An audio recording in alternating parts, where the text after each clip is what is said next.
and got this Hello, friends. cheese David or Vose cheese here. product. Oh, what a beautiful day here in paradise, and I hope you're having a beautiful, amazing, wonderful day. Friends, I've got some bad news. I really do, and I hate to be the bearer of bad news. But, of course, there's good news, and that is that we're about done with this old world. It's winding up pretty quick. But I got to tell you, I got to warn you about cheese and milk and all kinds of foods. It's a crazy thing what I'm about to show you. Let me read you something here. I know you say, oh, don't read this stuff. That's boring. No, you're going to want to hear this, friends. Take a look. This is a story about a woman who went to Walmart and bought some American cheese. Woman buys a huge pack of great value deluxe singles cheese. Then she notices something unusual. A Walmart customer was shocked to find that the 3-pound block of sliced cheese she bought was covered in a strange-looking substance. Walmart isn't necessarily known for selling items in bulk like Costco and BJ's. Well, let's go down here just a little bit. Something strange on Walmart's cheese. In a trending video with more than 160,000 views, is a mom of 6 with 5 boys and a girl in a viral TikTok. She shares that she just picked up some groceries from her local Walmart. Her haul included a big old 3-pound block of sliced American cheese. When she opened up the package, she says she noticed there was something really unusual about it. There's something all over the cheese, Tay points out as she holds a chunk of melted together slices to the camera. The cheese, which normally has a smooth surface, seems to be covered in tiny scratches and etches. It also has a distinct shiny, nearly glittery sheen. Almost looks like glass. And it's got a rough texture to it, Tay says. Tay inspects the big block and notices it is on every single piece of cheese. I usually never have a problem with any cheese I get at Walmart, but I usually get the bricks, Tay said in a comment reply. She says she will be taking the product back to Walmart for a refund. She also says that she won't be buying the same cheese out of fear that the new one will have the same issues. What's on the cheese? People in the comments section offered their fair share of guesses as to what could be on the cheese. Metal shavings from the slicer? No idea, but possible, a commentator wrote. They put that stuff in all shredded cheese too, so it doesn't stick together. I think it's sawdust, another added. That looks like fiberglass. Oh my gee, a person pointed out. Cellulose? At least with shredded cheese, it is common for the dairy-based substance to be covered in a powdery substance called cellulose that prevents the cheese strands from sticking together and absorbs excess moisture to help prevent mold growth. But get this, the cellulose added to food is usually made from wood pulp or cotton lint, according to the Center for Science and Public Interest, an independent food and health watchdog group. But that doesn't mean it isn't safe to eat, of course. In fact, it's FDA approved and used in thousands of products sold in grocery stores. Okay, so thousands of products must mean just about everything in the store is made from this sawdust. Are you getting this? The edible cellulose used in food, not just in cheese, is extracted and removed from the non-edible portion. Registered dietitian Christina Cook told Today it's molecularly the same cellulose that exists in virtually all plant matter. Yeah, but we don't eat sawdust. We don't eat the bark. Cheese crystals. Cheese crystals are another possibility. Well, I mean, why are they saying possibility? Why don't somebody go and find out what's in the cheese? I'll tell you what it is. It's plastic. And I'm going to show you that your cheese is made out of plastic. I noticed that I've been buying at this little store here, like 10 miles from where I live, because the only cheese they had, and I like extra sharp cheddar, and they actually have extra sharp cheddar. And I'm like, oh, yay. So I buy it. And I bought it like 3 different times. And every time I notice it's not. Because you know how sharp cheddar cheese is real kind of hard. It's, it's not soft and malleable. It's a very hard brick, and it's got like a little white dust. It's like kind of dry, and you can kind of break chunks off of it. You can tell it's cheddar cheese. And when you melt it, I like the, like string cheese, that's on pizza.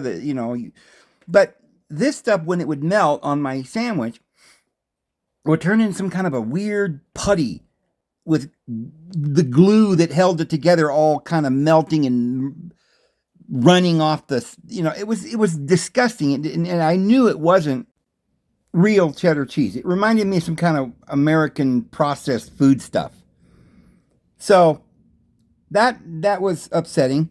But they say cheese crystals are another possibility for what was on Tay's cheese. People often confuse cheese crystals for mold or yeast. Oh yeah, often. Well, another possibility is fiberglass. Why are we coming up with this possibility that there's fiberglass in the cheese? Unless they just don't want to tell you, but they're going to tell you by not telling you. Well, maybe it's fiberglass. Who knows? The last and likely most disturbing theory is that the cheese was covered in fiberglass, a plastic made from glass fibers. Fiberglass is known to irritate human skin, eyes, and the respiratory system. But it's no problem if you put it in your cheese or all the other food in the store. While another mom said her cheese slices were covered in a glass-like substance, a spokesperson from Kraft Foods said they were likely cheese crystals, as we explained above, that formed when the cheese got too hot. Why, see, the company has no idea. It might have been little pieces of sawdust, why we do that, but we're not going to admit to making plastic. But yeah, it turns out they're lying. They're just making the cheese out of plastic.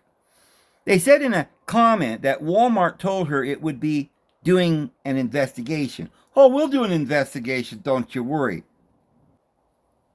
So is it true that our cheese, and perhaps everything else, because a lot of stuff is made from cheese and cheese-like things, so this would mean that maybe your pizza, especially the box frozen pizza that you get at Walmart, or bread with some kind of cheesy stuff on it, or any kind of like burrito at the store that you fast food, and what's that stuff on the hamburgers at Walmart that looks just like this American cheese? It's American cheese. I think all American cheese is made out of plastic. Friends, we're eating plastic and sawdust and a whole host of other evil, wicked things, and we're going to tell you what they are today. Well, here's something on Reddit. Real versus plastic American cheese. And there's some photographs after 10 minutes of being on the fire.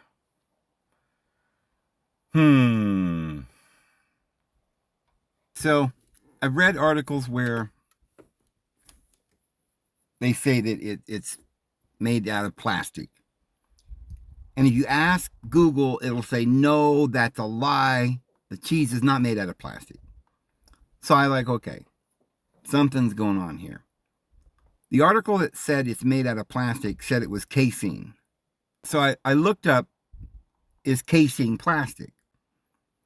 And it says yes. Casein is a type of plastic. What it is, casein is a biodegradable plastic made from the protein in cow's milk. It's created by adding an acid to milk.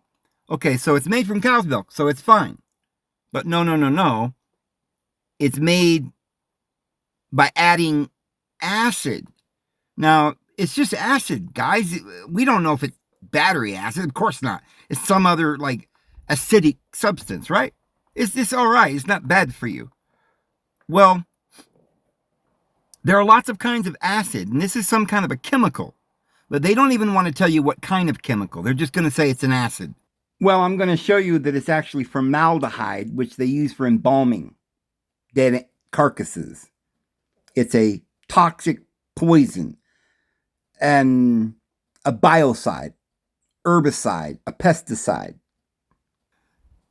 It's a molecule that turns it into what you have is originally cow's milk, but you add this molecule and it turns it into plastic. Now, why in the world would they do that? So that it doesn't look funky, but it looks smooth.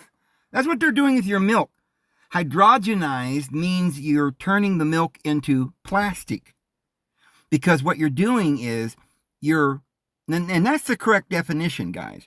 Because if you change the molecules, the molecular structure, the chain link, to a longer chain link of molecules, it will look smooth and your milk will look nice and it won't have little globulars of fat. But what you do is you emulsify it by adding some kind of chemical. Okay, it's just a chemical, but it's really cow's milk, but you're just adding a little chemical. But the chemical turns it to plastic. What that means is it no longer is absorbable or processable by your body because the chain link of molecules is too long. Your body cannot process it or break those links. And so therefore, they're basically poison. They're not food, and they do cause damage to your body. Remember, you can take one thing, maybe it's a fluid, add one chemical and turn it into a solid. It's now something entirely different. It may be one molecule off from the other substance. The one may be perfectly edible. The other may be a poison. They're not going to tell you that on the internet. I tried looking this up, and I had to play hard to try and find any information because everything's run by AI now, and they will give you the answers they want to give you. They will avoid giving you the truth, just like they say here, it's made with an acid, but they don't tell you what kind. So, after hearing what I said, listen to what they say. It's created by adding an acid to milk, which causes the casein proteins to reorganize into long chains that form a polymer. Okay, long chains, polymer, that's a plastic. That means it's not a food. It no longer is a food. It cannot be absorbed or digested by your body.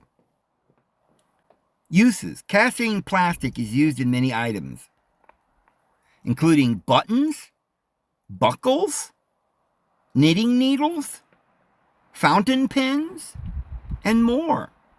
Oh, it's harmless. In fact, if you want to, you can eat your pen, you can eat the buttons on your shirt. If you're hungry and you're out in the middle of nowhere and you got nothing to eat, it's just as good as a McDonald's burger. Your buckle on your belt. Shoot, you can eat the whole belt. It's probably made out of sawdust. Knitting needles. Now, a needle is very small. It's got to be very strong. So that's what they're doing. They're making it a very hard substance called plastic. History. Casein plastic was invented in 1899 and was first introduced at the Paris Universal Exhibition of 1900. It was originally called Galalith. Casein plastic is biodegradable, yes, but it's not digestible. It may be biodegradable after a few thousand years if you left it in the ground. Plastic will eventually degrade, but it is not digestible. It is not a food. We're not eating food. We're eating plastic. I don't care if it's biodegradable. Sawdust might be, maybe it's not a poison if you ate a stick once in a while. You might be able to live through it. But if everything's made out of sawdust and plastic, your milk, think about how many things that you go to the store, it's got milk in it, or cheese of some kind, or something with this crazy plastic, some synthetic thing. That's what synthetic things are. And all the vitamins you get at the store are all synthetic, and they don't do a bit of good. And they're not in a food. You can't take one chemical or one thing that's separated from a food and eat it. It will kill you. It's not digestible that way. Galalith is a synthetic plastic material manufactured by the interaction of casein and formaldehyde. Oh yeah, formaldehyde. That's what they're putting in it. I remember my dad used to say that there was this brand of beer and it was like real cheap. And he said, yeah, it's made out of formaldehyde. And I'm like, we all laughed, but it was actually true. He'd read it somewhere. Now look at this. It's a picture of a pen. The Chronicles of a Fountain Pen. Well, I don't know if that looks like a pen or not. I'm not sure what that is. Casein, the most beautiful of plastics. Casein, aka Galalith, from Latin caseus, cheese, is a milk-derived plastic. Okay, it's derived from milk, but it's a plastic. It's no longer food, but it's made with some chemicals to make a plastic. Oh, and by the way, I don't remember if I already told you this, but I looked this up, and they say that the American cheese and all these other things that we're talking about are not made from plastic. They say definitely not. That's a rumor, and it's false. Snopes checked into it. It's a lie. They're not made out of plastic. And yet, you're seeing it right here. And by the time you're done with this video, I will prove it is plastic beyond any doubt. So this means that the Goggle Brothers are implicit in this deception. It is not just a deception, but it is like murder, because people are dying. And so they're all complicit. The news media, as we already know, but do you realize the extent of their participation in our demise? And the Goggle Brothers and Wikipedia and all the rest that say it's wrong should be punished. They should be forced to stop lying to the people. I don't know why the public doesn't care about stuff like this, and we don't get together and write to their senators and get this stopped. But anyway, it's susceptible to moisture. See how sneaky they are? They can say, well, it's just milk. Yeah, we added an acid, but yeah, we add all kinds of little chemicals and stuff into our food. So it's still made from food, guys. Don't worry about it. Don't worry about it. But it's not food any longer when you add these chemicals. Most all the foods. And then we're going to get to other foods. It's not just the cheese. But it's a milk-derived plastic, susceptible to moisture. A synthetic plastic derived from 80% of the phosphoproteins in cow's milk and formaldehyde. I don't know about you guys, but I don't think formaldehyde is supposed to be a food for human beings. Why don't we take a little look at what formaldehyde is, and then we'll continue on with our little reading here. Okay. Formaldehyde, it says, is sometimes used in cheese products and can also occur naturally in some foods. Oh, really? Use in cheese production. Fa is used to control gas-forming Clostridia. Who cares about all this, chemistry? We just want food. We don't need some explanation or course in chemicals to find out if we're supposed to eat it. Anyway, but somehow or another, when I put in what is formaldehyde, they add in cheese. I didn't put that part, so they get pretty sneaky when you're trying to find something. They'll add words to what you're looking for because they know everything that you want before you even say it or tell anybody. I guess because I was searching about what's in cheese and I was looking at casein, when I wanted to know what formaldehyde was, they just automatically thought I meant formaldehyde that you would use in cheese. And all that means is they're going to frame their answer about what formaldehyde is in a way that doesn't make me panic. They're not going to tell me what formaldehyde is. This is going to tell me that it's in cheese. Don't you worry. Well, let's find out what formaldehyde is without the word cheese on there. Formaldehyde, Wikipedia. It's an organic compound with a chemical formula. We don't care what the chemical formula is, but it's colorless gas that polymerizes spontaneously into paraformaldehyde.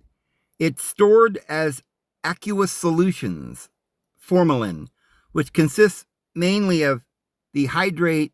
Yeah, it is the simplest of the aldehydes, a precursor to many other materials and chemical compounds, including plastic, resins, particle board, other coatings.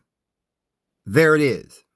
Not a food, but it's particle board, resin. I think it's the same thing that they use in chicken, little chicken pieces at, I don't know, I'll look into that.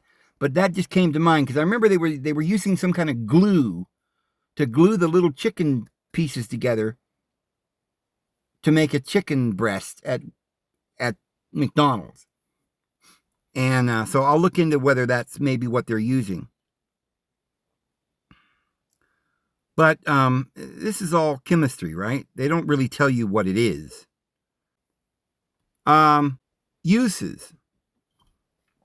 Formaldehyde is a common precursor to more complex compounds and materials.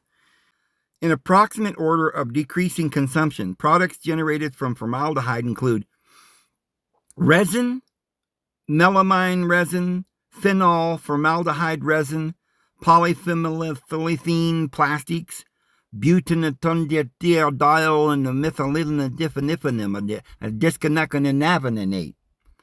And the textile industry uses formaldehyde-based resins as finishers to make fabric creases resistant. When treated with phenol urea or melamine formaldehyde, produces respectively hard thermoset phenol formaldehyde resins, urea formaldehyde resins, and melamine resin. These polymers are permanent adhesives used in plywood and carpeting. Okay, adhesives. It's a glue. As I said, I think they may be using it in the chicken at Walmart. Or McDonald's, excuse me. At Walmart as well. So they are also foamed to make insulation. Oh, so that foam insulation, that's formaldehyde or whatever it is. Or cast into molded products. Production of formaldehyde resin accounts for more than half of formaldehyde consumption. Consumption? Resin? Seriously. Formaldehyde is also a precursor to polyfunctional alcohol such as pentatritol, which is used to make paint and explosives. Yeah, they make explosives and paint. Other formaldehyde derivatives include methylene diphenyl disokinate, an important component in polyurethane paint. You ever seen polyurethane? Yeah, that's what you're eating. And foam. And hexamine, which is used in penformaldehyde resins as well as explosives RDX. Condensation with acetaldehyde affords pentadirethyl chemical necessary in synthesizing PETN. A highly explosive condensation with phenols gives phenol formaldehyde resins. Niche uses disinfectant and a biocide. An aqueous solution of formaldehyde can be useful as a disinfectant as it kills most bacteria. Okay, maybe that's another reason why they're putting it in your food, so that your food can't spoil, because it resists mold and bacteria. Well, it would also go into your stomach and destroy the bacteria and the mold that's in there that you're supposed to have.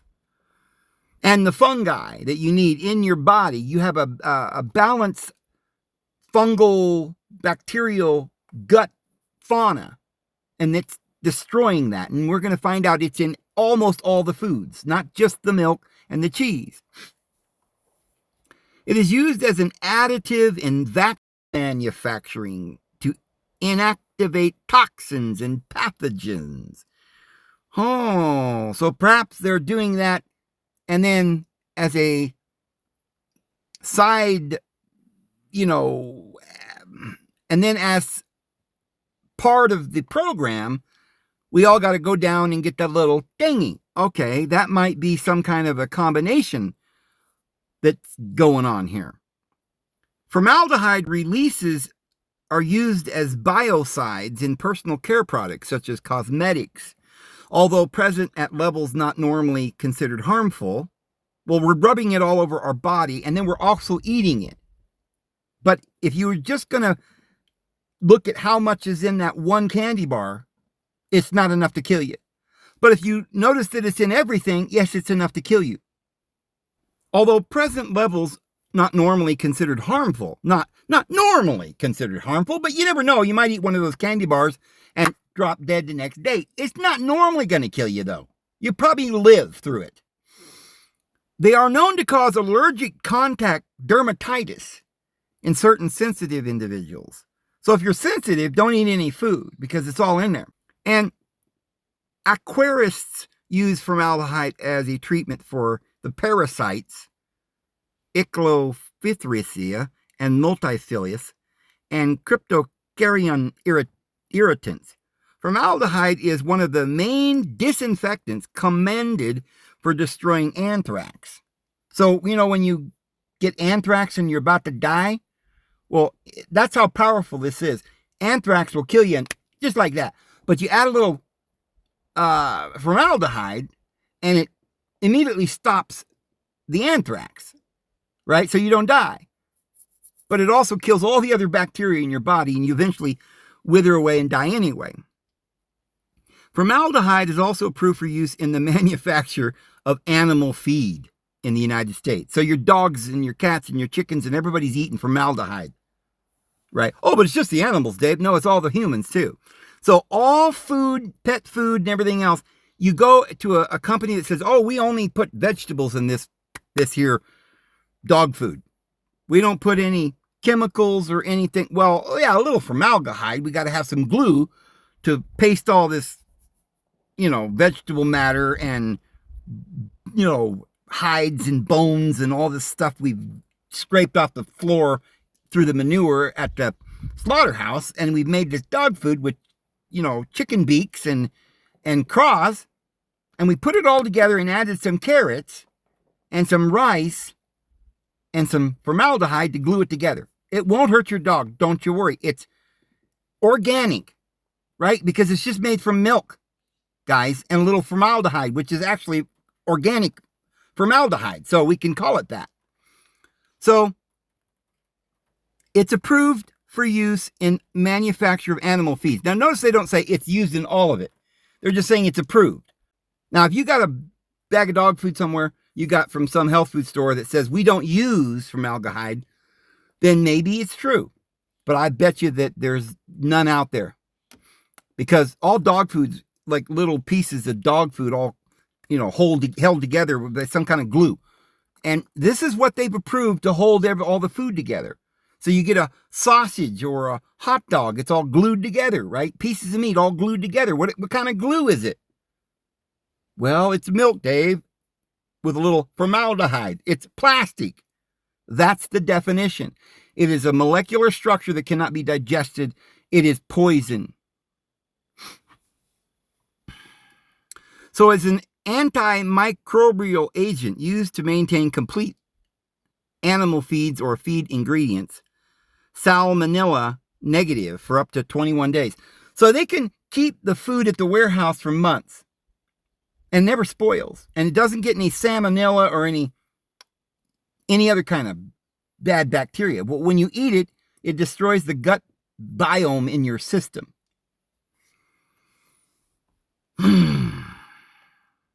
Formaldehyde preserves or fixes tissues or cells. The process involves cross-linking of primary amino groups. The European Union has banned the use of formaldehyde as a biocide. It isn't even worthy of being a biocide. It's that toxic in Europe, but we do it over here. Including embalming. Dead carcasses, they use it for embalming. That's what, when I was growing up and I heard the word formaldehyde, everybody said it had to do with embalming. My dad used to be a taxidermist. So that's where I heard it. And that was its original use, I believe. It may have been used, for a lot of things. Now I guess it's some kind of, they make press board, paper, it's the glue that binds all the boards and everything. And yeah. So it says that under the biocidal, isn't that like, you ever hear of the word herbicide, which means that you spray it on your garden and it kills the plants because it's an herbicide?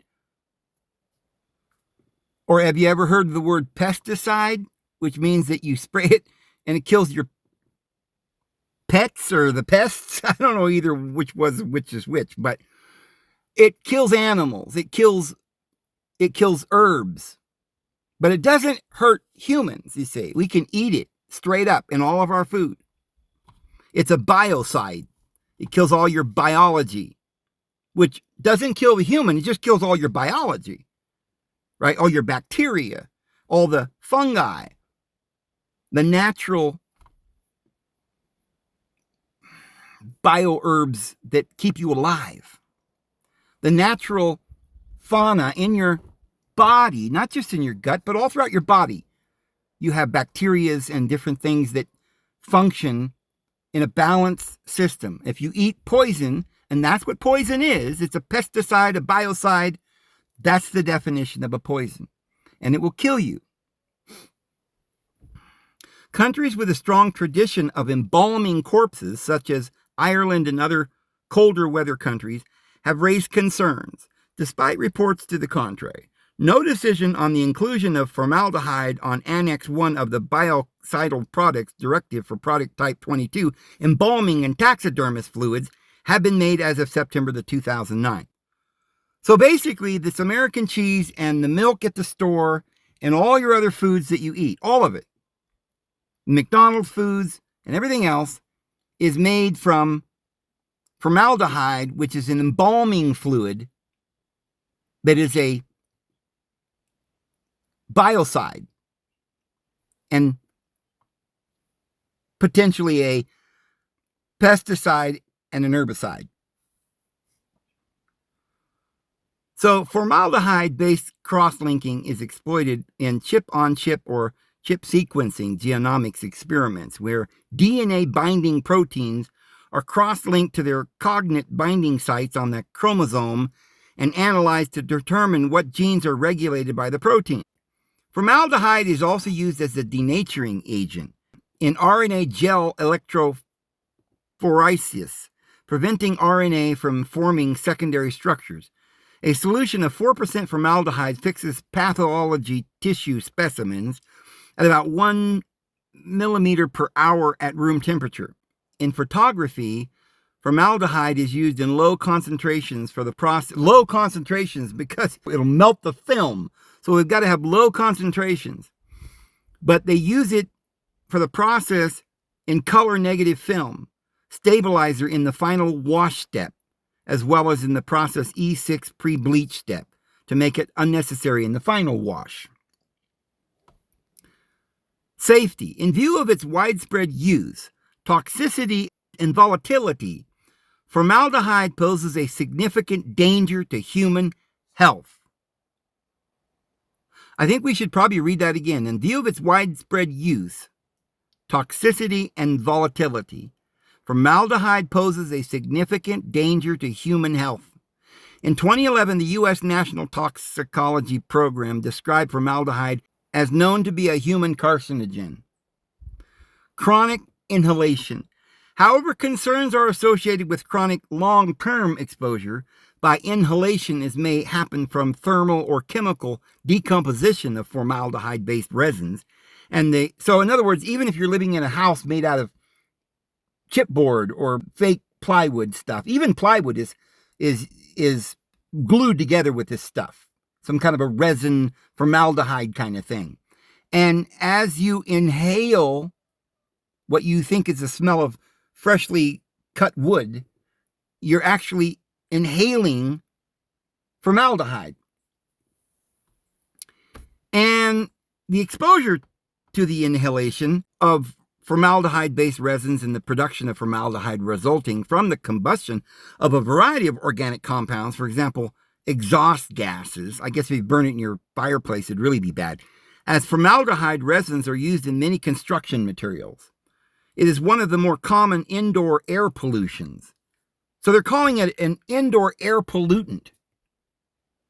So if it, just the presence of it in your walls or in your floor or your ceiling or your chair is a pollutant, and there's a danger for inhaling it to your lungs, can you imagine what's going on from all this eating of it, consuming of it? It doesn't digest and become part of our cells easily, but perhaps the body is trying to get rid of it and storing it somewhere, and maybe this is causing, I don't know, all this synthesizing of all the cells and these synthesizing this and that and the proteins. Maybe this is a much worse threat than we've ever been told. But at concentrations above 0.1 ppm in the air, formaldehyde can irritate the eyes and the mucous membranes. Formaldehyde inhaled at this concentration may cause headaches, a burning sensation in the throat, a difficulty in breathing, and can trigger or aggravate asthma or the symptoms. The CDC considers formaldehyde as a systemic poison. Formaldehyde poisoning can cause permanent changes in the nervous system functions. Now we know why people are going crazy. In 1988, Canadian study of house with urea formaldehyde from foam insulation found that formaldehyde levels as low as 0.046 ppm were positively correlated with eye and nasal irritation. In 2009, review of studies has shown a strong association between exposure to formaldehyde and the development of childhood asthma. A theory was proposed for the carcinogenesis of formaldehyde in 1978 and 1987. See, they've known this a long time, but they're still putting it in the food. And we haven't even gotten into high fructose corn syrup, and the Monsanto pesticides that is high fructose corn syrup from this corn that we grow everywhere, all over the world now. It's not even real corn. It's some kind of biocide. It's some kind of genetically manipulated Monsanto herbicide that we're eating. So we're not even getting into that and the MSG and all the other things that, the fake sugars and well, we'll get into more of that here in a little bit, but let's continue on with just this one thing.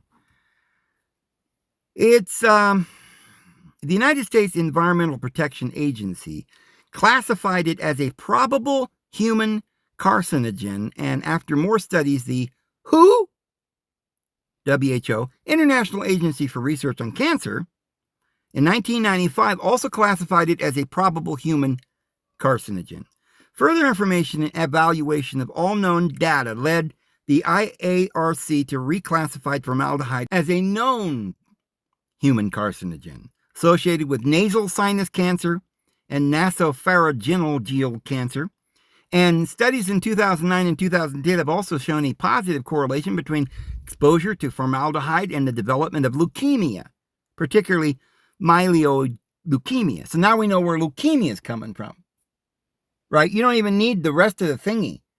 Just the formaldehyde that they make the thingy out of is going to give you the leukemia. The nasopharyngeal and sinonasal cancers are relatively rare, with a combined annual incidence in the United States of 4,000 cases. Oh, that's all. Just 4,000 people died of that. About 30,000 cases of myeloid leukemia occur in the United States each year. So they're basically saying it's because of all the wood and the resins and the paints and the food, let's not forget that we're eating. Professionals exposed to formaldehyde in their occupation, such as funeral industry workers and embalmers, showed an increased risk of leukemia and brain cancer compared with the general population. So, you hear about your relative or somebody that died of some particular disease and they want you to believe it's cigarettes or it was drinking. Shoot, I know people that drank like a fish till they were 90 or 100 years old and never bothered them. smoked like a chimney, right? And they live to be 90 years old. But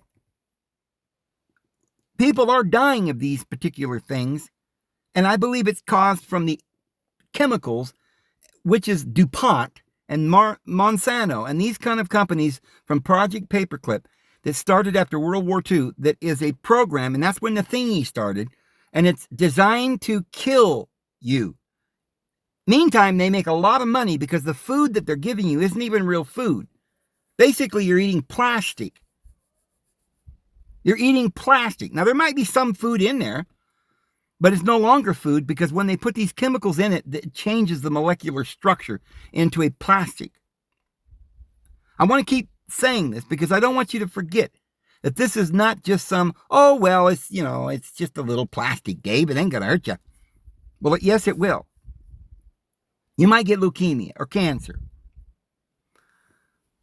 Other factors are important in determining individual risk for the development of leukemia or nasopharyngeal cancer. And yeast formaldehyde is found to perturb pathways for DNA repair and cell cycle. In the residential environment, formaldehyde exposure comes from a number of routes. Formaldehyde can be emitted by treated wood products such as plywood or particle board. So you don't even have to have particle board. It could be plywood, which, by the way, I just bought a bunch of plywood and I'm building my cabin out of it. But, oh, well, what am I going to do? I don't know what to say. May Jesus come soon. But it is produced by paints, varnishes, finishes, and cigarette smoking. Well, of course, it's not nicotine that's doing it, or the paper. Well, if it was, well, I don't know. Might be paper. Might be the paper. They might have used the glue in that. But it's not because of nicotine or tobacco. It has nothing to do with tobacco. It has to do with what they're putting in the cigarette. So in July of 2016, the U.S. EPA released a pre-publication version of its final rule on formaldehyde emission standards for composite wood products. These new rules impact manufacturers, importers, distributors, and retailers of products containing composite wood, including fiberboard, particle board, and various laminated products. Maybe your couch that you sleep on with your nose in the, sleeping all night, snuffing it in there. Maybe the fibers in it's made, the material that is covering your couch.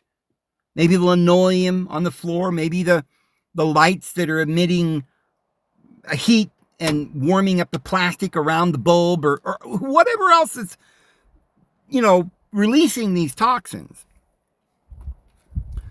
So, yeah, it's pretty bad. He goes on to talk about your eyes and, oh my goodness, we could just read this all day of the toxicity of this stuff. Look at this. They've done all kinds of studies. They know exactly what they're doing, guys. They're killing us. Contaminant in food. Scandals have broken in both the 2005 Indonesia food scare and the 2007 Vietnam food scare regarding the addition of formaldehyde to foods to extend the shelf life. In 2011, after a 4-year absence, Indonesian authorities found foods with formaldehyde being sold in markets in a number of regions across the country. It's going on all across the world here in the United States and nobody cares. This is ridiculous. Friends, this is ridiculous. Right? They only talk about it in Indonesia, but they don't care that you and I have to eat it every day at McDonald's or at our American cheese or our milk or even the cheese that's marked cheddar. It's not. It's all fake. You buy fish, it's not real fish. It's farmed fish. What does that mean? Does it mean that they literally grow the fish in a test tube? Yes, in many cases that it means that the food you're getting is grown in a test tube. It's synthetic. It's not real meat. It's not real vegetables. It may not even be anything real going on in our world today. The stuff that we buy at the store may not be anything close to real. And if it is real, it would spoil before it got to the market unless they covered it in all this chemicals. So foods known to be contaminated include noodles, salted fish, tofu, chicken, and beer were also rumored to be contaminated. U.S. milk plants, milk bottles as a method of pasteurization due to the lack of knowledge and concern regarding formaldehyde's toxicity. So they didn't know. They put it in the milk, but they didn't know. Okay, well, is anybody going to do anything? No. I had to look pretty hard to find all this information. So, formaldehyde contamination of foods has been reported in Bangladesh and, all the way down. All right, let's go back to what we were reading. So it says a synthetic plastic derived from 80% of the phosphoroproteins in cow's milk and formaldehyde. It's rarely seen in American pen production. Okay. However, it is more commonly found in UK pens. Identifying casein can be done by appearance and smell rather than camphor. Casein smells like antler horn or ivory or vaguely like scorched hair.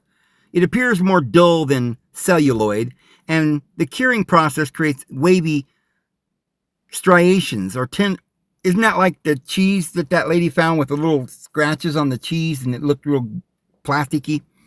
Alternatively, try the feel and color test. Is the pen a Conway Stewart model? Okay, we're talking about pens here.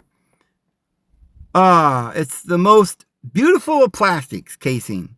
It takes a wide variety of colors, including delicate pastel shades, pearls, and mottles, and can imitate tortoiseshell and horn. Never, never, ever soak a casein fountain pen in water to remove ink stains or dried ink. Casein will expand by 10% and become very soft, losing its shape in as little as 2 hours. This is really, really crazy, isn't it? They're making pens out of it. So anyway, guys, man, oh man, we could just really delve deeper into this, but I think you got the point. We're going to have to be very careful about what we eat. I'm going to go ahead and go, guys. I hope you have a wonderful evening. Share this if you can. We'll see you tomorrow. Lord will bless you. Have a good one.